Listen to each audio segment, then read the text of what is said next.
Afborganir af fasteignalánum gætu hækkað tugi þúsunda eftir breytingar á lánakjörum. Fasteignamarkaðurinn í uppnámi og stjórnvöld verða að bregðast við, segir formaður félags fasteignasala. Þess er minnst í dag að 30 ár eru frá því að snjóflóð féll á Flateyri. 20 fórust. Þau voru á aldrinum 1 til 72 ára. Þingkosningar í Argentínu í dag verða prófsteinn fyrir forseta landsins. Flokkur hans getur aukið styrk sinn og það getur auðveldað honum að koma sínum málum í gegn. Verk þýska tónskáldsins Wagner hljómuðu í Hörpu í dag í ævintýrasýningu fyrir börn. Óperuunnendur á öllum aldri fylgdust með.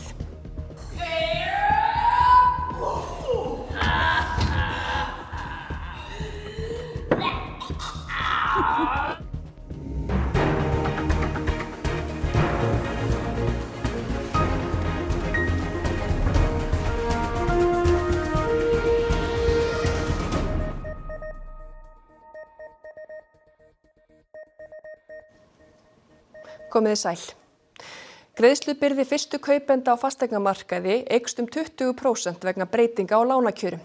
Formaður félags fasteignasala segir að stjórnvöld verði að bregðast við. Lánveitingar hafa verið í uppnámi eftir niðurstöðu Hæstaréttar í vaxtamálinu svokallaða. Landsbankinn var fyrsti bankinn til að bregðast við og takmarkaði aðgengi að verðtryggðum lánum nema fyrir fyrstu kaupendur. Búist er við að aðrar lánastofnanir bregðist við á næstu dögum. Fólk auðvitað upplifir ákveðið óöryggi, býst ég við, af því að það kannski veit ekki eins og staðan akkurat núna hver staðan þeirra er í viðskiptunum sem að þá þegar eru löngu farin af stað. En þó að verðtryggðu lánin séu áfram í boði fyrir fyrstu kaupendur þá eru lánakjörin önnur en þau voru og lánstíminn styttri. Þannig að ef dæmi er tekið á 40 milljón króna verðtryggðu íbúðaláni voru afborganir fyrir breytingu 225.000 krónur. Eftir breytingu verða þær 273.000 og hækka þannig tæplega 50.000 krónur. Greiðslubyrði á þessu láni er því 20% hærri en hún var áður. Samskonar lán en óverðtryggt færi úr 318.000 krónum í tæplega 340.000 og hækkar þannig rúmlega 21.000 krónur. Lánið lækkar hins vegar lítilega með föstum vöxtum til 1 árs.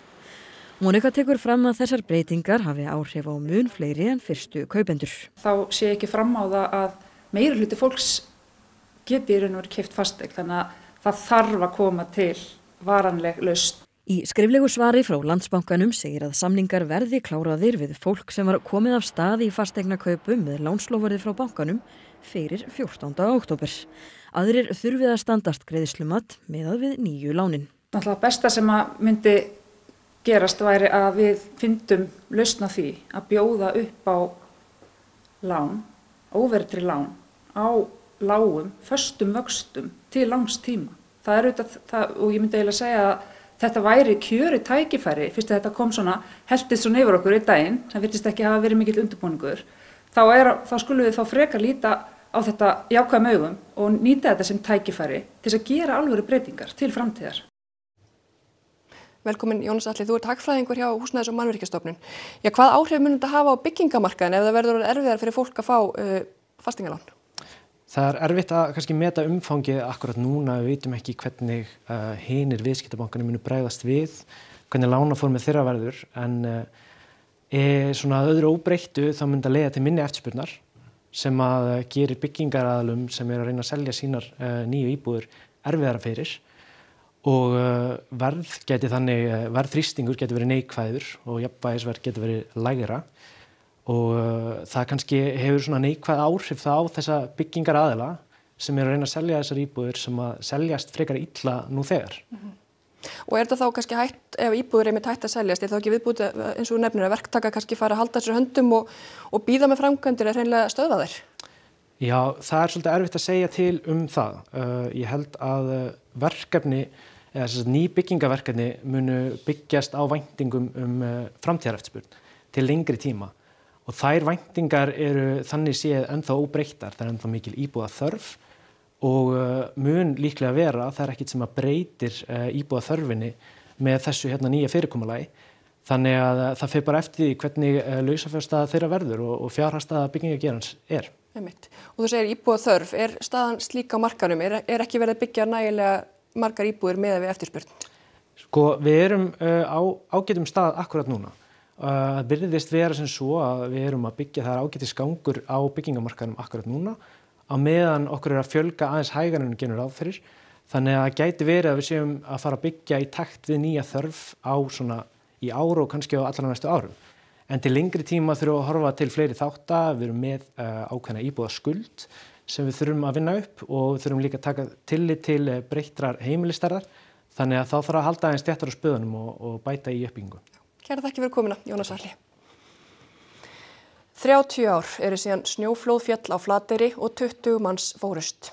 Greta Sigríður Einarsdóttir, fréttamaður, er á Flateyri. Já, það var 4:00 nóttina sem að snjóflóð rann úr Skollahvilft fyrir ofan Flateyri og inn á bæinn. Það hafði snjóað mikið dagana þar á undan og meira sem var búið að rýma nokkur hús í bænum vegna snjóflóðahættu.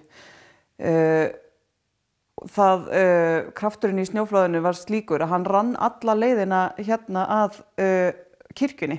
En andrúmsloftið dagana fyrir flóðið hefur væntanlega verið þungt þar sem að einungis 9 mánuðir voru síðan snjóflóðið skall á Súðavík þar sem með þeim afleiðingum að 14 manns fórust. Við höfum síðustu daga rætt við fólk sem var á staðnum. Jón Svanberg Kjartason var 25 ára þegar flóðið fell.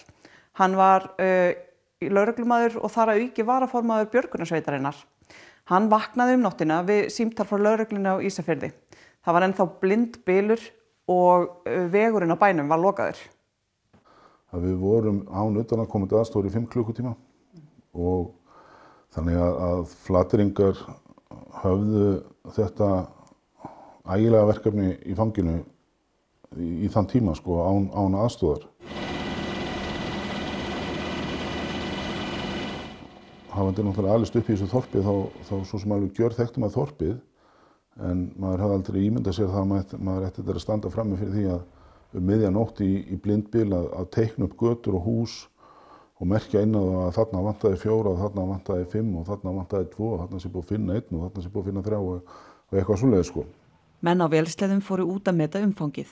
Fyrir ofan bæinn eru 2 djúp gil. Snjóflóðið hafði runnið úr Skollahvilft.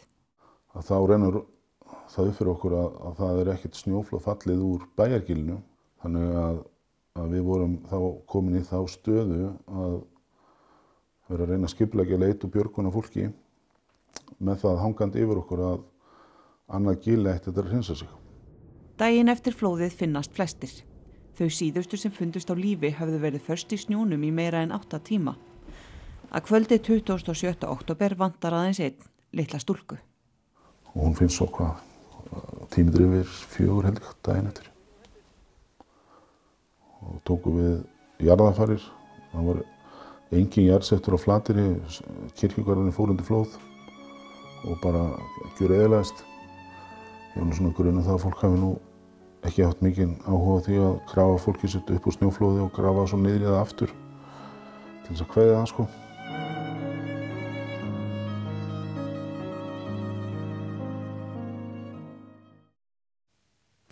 Verkinu var hvergi nærri lokið þrátt fyrir að það væri búið að finna alla. Það átti eftir að hreinsa allan bæinn.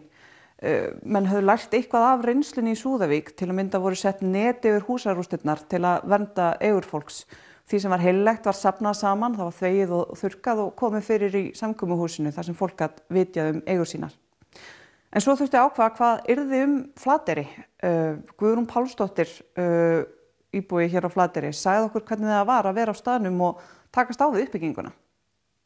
Það er erfitt að missa fólk og missa fólk líka sem flytur í burtu og fólk sem er dáið og svo náttúrulega bara horfa á allar þessar rústir og allar þessar eyðileggingu sem var, það var bara fallegasta hverfið, nýjustu húsin, allt farið. Guðrún og hennar fjölskylda ákváðu að vera kyrrt og taka þátt í uppbyggingu. Ákveðið var að verja bæinn með varnargörðum. Það var fundið það sem var kynnt fyrir okkur hvernig þessi garðar ætti að vera og mér fannst innri garðurinn liggja þannig að ef að kæmi annars svona stórt flóð að þá myndi garðurinn þrengja það mikið að því að það myndi fara beina leið niður í höfn. Guðrún segir sérfræðinga á fundinum hafa talið að slíkt snjóflóð myndi þá stoppa í litla lóninu ofan við höfnina. Svo miður gerist það 2020 það fellur annars svona stórt flóð. Það fyllir náttúrulega bara litla lóninu og fer niður í höfn og tekur alla bátara sem þar voru og okkar bát þar með. 4 bátar sukku í höfninni. Annað flóð féll bara hálftíma síðar á íbúðarhús þar sem stúlku var bjargað úr flóðinu. Guðrún segir mildi að enginn hafi slasast alvarlega.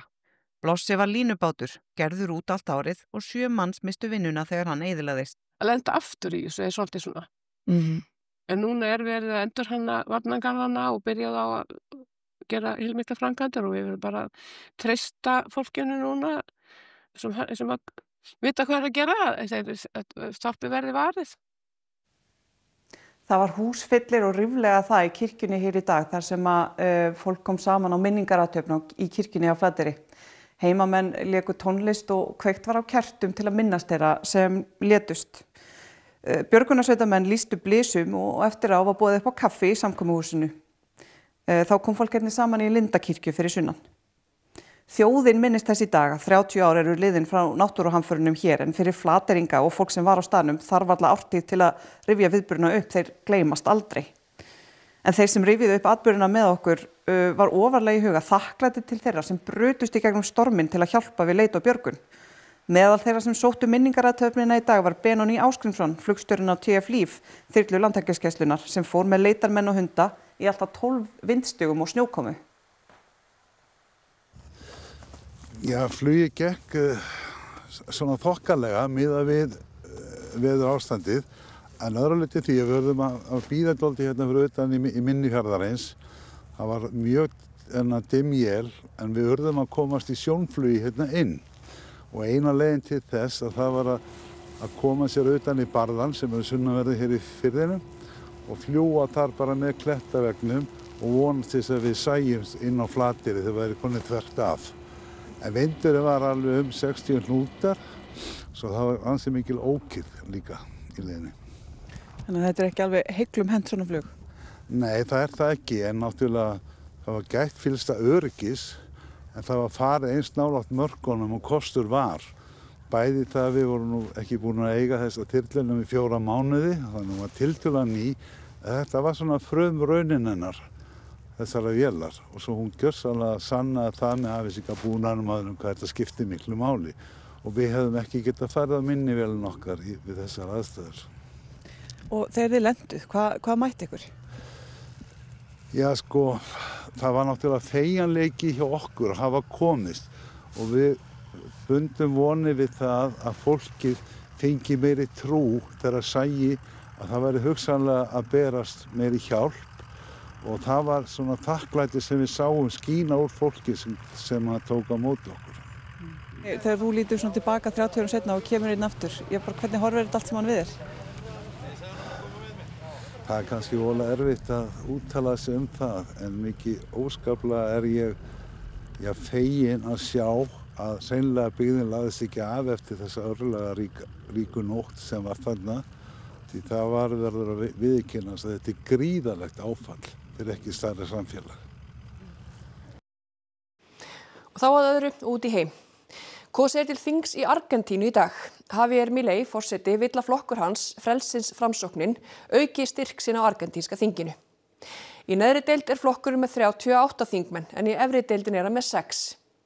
Milei forseti og skipar ríkisstjórn, en eins og gefur að skilja hefur honum reynst erfitt að koma málum, oft róttækum gegnum þing þar sem hann í minnihluta. Í dag kemur ljós hvort síðari hluti kjörtímabils hans verði meira að því sama eða mun þægilegri fyrir hann. Oddur Þórðarsson skoðaði kjörtímabil forsetans. Milei náði kjöri 2023 með loforðum að ætla með keðjusög á kerfið og það hefur hann gert. Stofnunum og stöðugildum innan hins opinbera hefur fækkað og mikil verðbólga hefur minnkað. Honum hefur þó ekki tekist allt sem hann ætlaði sér og hann kennir þinginu Empezaron a poner en marcha la máquina de impedir. Milei vill því auka þingstyrkin úr tæpum 15% og upp fyrir 30%. Kannanir sýna að það líklegt að það takist. Raflosts meðferð Mileis á efnahag landsins hefur glatt marga íbúa í fína Puerto Madero hverfinu í Buenos Aires. Hér eru þýskar glæsikerrur og háhýsi. Seguramente a Milei, igual que la vez pasada. Steinsnar frá fátækrahverfið Ila Maciel. Hér dregur fólk fram lífið á hverjum degi. 45 milljónir búa í Argentínu. Þegar Milei tók við var helmingur þeirra undir fátækramörkum.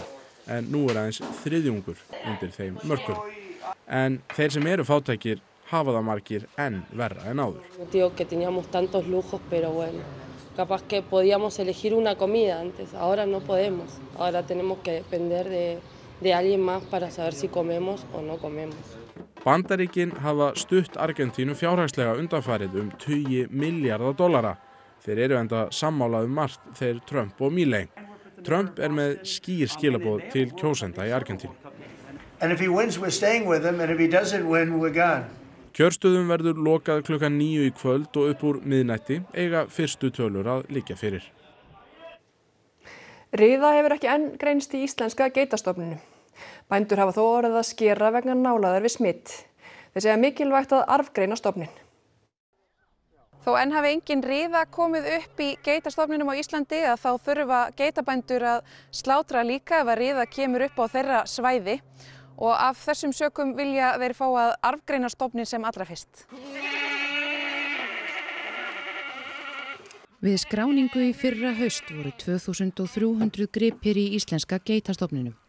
Ekki hafa verið birtar nákvæmar tölur fyrir þetta ár og illa gengur að fá allan stofninn skráðan. Já, menn er ekki að skráðar inn í skýrsluhaldskerfið eins og væri æskilegt og það er verkefni sem við erum bara að vinna í núna að reyna að gera það gjaldfrjálst þannig að menn geti kannski gera hvata fyrir menn til að fara og skráða. Stofninn er í útrýmingarhættu og Hákon segir afar mikilvægt að bæta úr því með öllum mögulegum ráðum.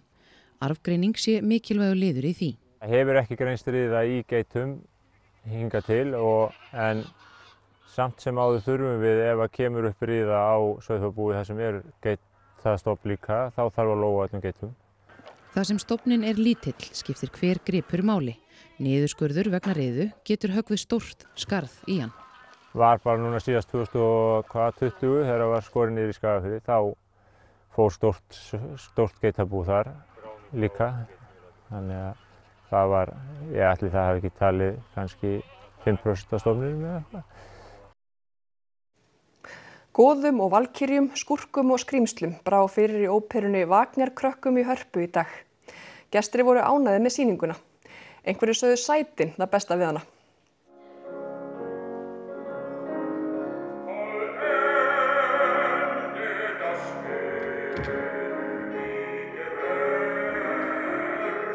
Hún var heldur óhefðbundin óperan sem sett var á svið í Norðurljósasalnum í hádeginu og áhorfendur yngri en vanalega.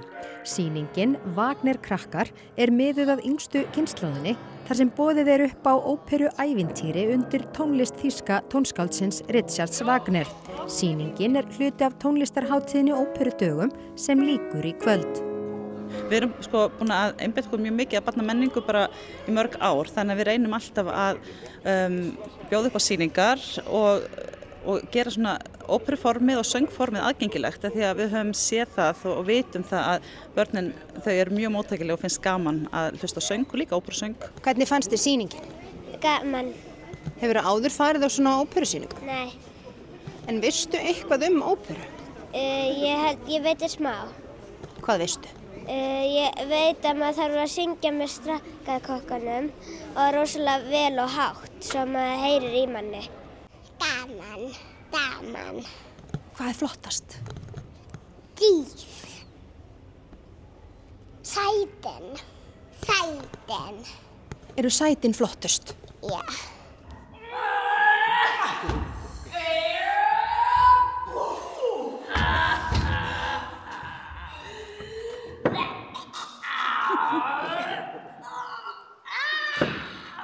Afka veit mjög mikið um óperur og hann er oft eitthvað að syngja óperu, hlustar á óperu, gamaldags. Þannig að þið komið með afa? Kannt þú að syngja? Já, ég kann að syngja. Kanntu ekki að syngja svona óperu? Ég held það, en ég er með hálsbólgu. Dölu, leiðu, græn og blá á kíkir sólu á. Og þá að veðri. Lægð næturinnar sem gaf ofankomu víða á landinu er farin suðaustur í haf og því rofaði til að mestu suðvestanlands í dag. Á morgun spáð fremur hægum norðaustanvindi og sums staðar lítilsháttar éljum en austan strekkingi og slyddu syðst. Hiti í kringum frostmark en frost víða að 5 stigum nyrðra.